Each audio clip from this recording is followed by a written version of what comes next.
রাসূল পাক সাল্লাল্লাহু আলাইহি ওয়াসাল্লাম এক ইহুদির কাছ থেকে ধার করেছিলেন এবং নির্ধারিত তারিখে সেই ধারের টাকা পরিশোধ করেছেন। ওই ইহুদি একদিন পথিমধ্যে রাসূলুল্লাহকে ধরে বলছেন, মুহাম্মদ সাল্লাল্লাহু আলাইহি ওয়াসাল্লাম, তুমি আমার কাছ থেকে যেই টাকাগুলো নিয়েছিলে সেগুলো ফেরত দাও। নবীজি বলছেন, আমি তো টাকাগুলো তোমাকে ফেরত দিয়েছি। সেই ইহুদি কয়, না, আমি টাকা পাইনি। হুজুর বলছেন, আমি দিয়েছি। আর সেই ইহুদি বলছে, আপনি দেননি। এমন সময় একজন সাহাবী এসে বলছে, হুজুর, এখানে কি হয়েছে? হুজুর বলছেন, এই লোকটার কাছ থেকে আমি টাকা ধার নিয়েছিলাম, টাকাটা ফেরত দিয়েছি, তারপরও সে বলছে আমি নাকি টাকাগুলো ফেরত দেইনি। সাহাবী বলছেন, হুজুর, আমি জানি আপনি টাকাটা ফেরত দিয়েছেন। হুজুর বলছেন, তা কি করে হয়? আমি যখন তার কাছ থেকে টাকাগুলো গ্রহণ করেছি তখনও তুমি এখানে উপস্থিত ছিলে না, আর যখন আমি তাকে টাকাটা ফেরত দিয়েছি তখনও তুমি দেখোনি। তুমি কি করে বলছো আমি টাকাগুলো ফেরত দিয়েছি? তুমি যে সাক্ষী, এর প্রমাণ কি? সাহাবী বলছেন, ইয়া রাসূলুল্লাহ, আমরা আল্লাহ তাআলাকে চিনতাম না,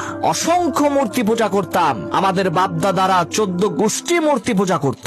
আপনি বলেছেন মূর্তি পূজা চলবে না, এক আল্লাহর ইবাদত করো, তার দাসত্ব করো। আল্লাহকে দেখি নাই, আপনার কথা মতো মা বাপের ধর্ম ত্যাগ করে শত শত মূর্তিগুলোকে পরিত্যাগ করে এক অদেখা আল্লাহরে বিশ্বাস করেছি।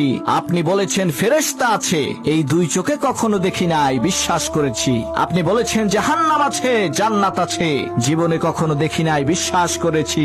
আপনি বলেছেন এই জীবনের পরেও আর একটা জীবন আছে, সেখানে আমাদেরকে উপস্থিত হতে হবে, আল্লাহর দরবারে জবাবদিহি করতে হবে। দেখি নাই, সাক্ষী পাই নাই, তবুও আপনার কথা মতো বিশ্বাস করেছি। হে আল্লাহর নবী, কোন সাক্ষ্য প্রমাণ ছাড়া শুধুমাত্র আপনার কথা মতো যদি এত বড় বড় কথা বিশ্বাস করে থাকি, তাহলে ইহুদির সামান্য কয়টা টাকা এই মাত্র আপনি ফেরত দিয়েছেন, এই কথা কেন বিশ্বাস করব না? অবশ্যই ফেরত দিয়েছেন, কোনো সন্দেহ নাই।